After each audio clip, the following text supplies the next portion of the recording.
नमस्कार दोस्तों। विनय नरवाल और हिमांशी ने हाथ में हाथ डालकर महान भारतीय सपने को जीना शुरू किया था। उसके एक हफ्ते बाद ही ये सपना खत्म हो गया। पास से एक खौफनाक तस्वीर रह गई जो जम्मू कश्मीर में मंगलवार को हुए आतंकी हमले की भयावहता को बयां करती है। पहलगाम की खूबसूरती बेसरन घाटी में एक भूरे रंग के स्थान पर विनय का शव पड़ा है। हिमांशी पास में ही बेसुध बैठी है। एक काला बैग उल्टा पड़ा है। घटनास्थल से एक वीडियो में हिमांशी कहती हुई सुनाई दे रही है कि मैं अपने पति के साथ भेलपुरी खा रही थी। एक आदमी आया और उसने पूछा कि क्या वो मुसलमान है। जब उसने कहा कि नहीं तो उस आदमी ने उसे गोली मार दी। बुधवार शाम को जब नारवाल के गृहनगर हरियाणा के करनाल में अंतिम संस्कार किया जा रहा था तो उन्होंने कहा, हमने कभी नहीं सोचा था कि ये यात्रा एक बुरे सपने में बदल जाएगा। पिछले महीने के अंत में भारतीय नौसेना के अधिकारी लेफ्टिनेंट विनय नरवाल ने अपनी शादी और जन्मदिन के जश्न के लिए 40 दिन की छुट्टी ली थी।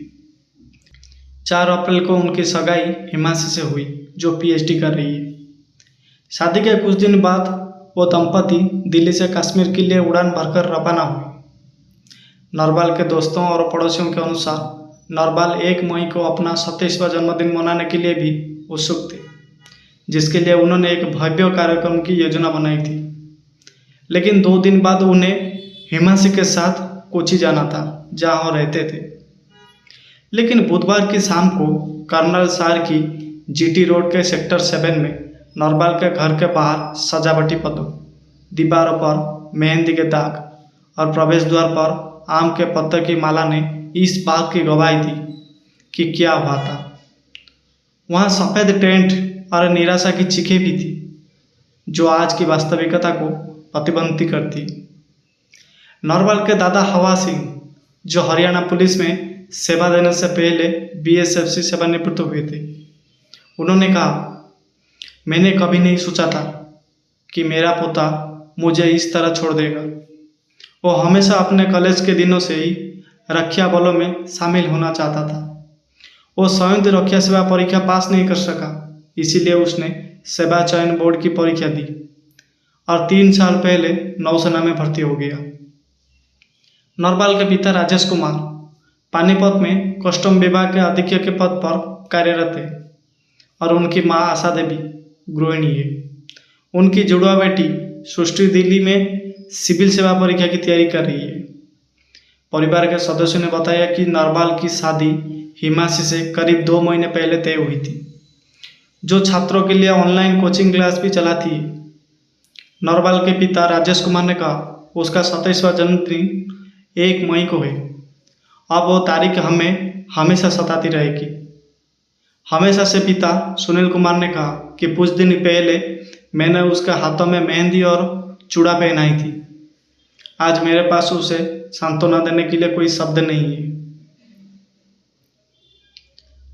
मंडल टाउनशिप पुरी में अंतिम संस्कार में हरियाणा के मुख्यमंत्री नायब सिंह सैनी, स्पीकर हरविंदर कल्याण, मंत्री श्याम सिंह राणा और हरपाल सिंह चीमा और भारतीय नौसेना के प्रतिनिधित्व सहित वरिष्ठ अधिकारी भी शामिल हुए।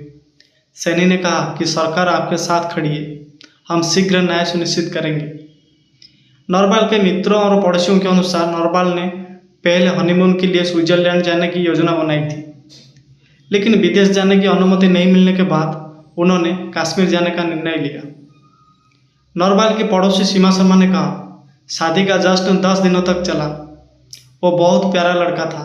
ये सब इतना अचानक हुआ जैसे किसी की बुरी नज़र लग गई हो। मैं कल्पना भी नहीं कर सकती कि उसका परिवार किस दौर से गुजर रहा होगा। नरवाल का जन्म करनाल के भोसली गांव से हुआ था, लेकिन करीब 15 साल पहले उनका परिवार शहर के सेक्टर 7 में शिफ्ट हो गया। उन्होंने करनाल के सेठ कबीर स्कूल में पढ़ाई की और दिल्ली से इंजीनियरिंग में स्नातक का डिग्री भी हासिल की। इससे पहले बुधवार को करनाल के विधायक जगमोहन आनंद और अंसद के विधायक योगेंद्र सिंह राणा नरवाल के घर पहुंचे और उनके परिजनों से मुलाकात की। नौसेना के प्रवक्ता ने एक बयान में कहा कि एडमिरल दिनेश के त्रिपाठी CNS और भारतीय नौसेना के सभी कर्मी लेफ्टिनेंट विनय नरवाल की दुखद मौत से स्तब्ध है और बहुत दुखी है, जो पहलगाम में हुए नृशंस आतंकी हमले में शहीद हो गए। हम इस अकल्पनीय दुख की घड़ी में उनके परिवार के प्रति अपनी हार्दिक संवेदना व्यक्त करते हैं। तो दोस्तों, इसी विषय को लेकर आपका मन में जो भी राय है हमें कमेंट बॉक्स में ज़रूर बताइए। धन्यवाद दोस्तों।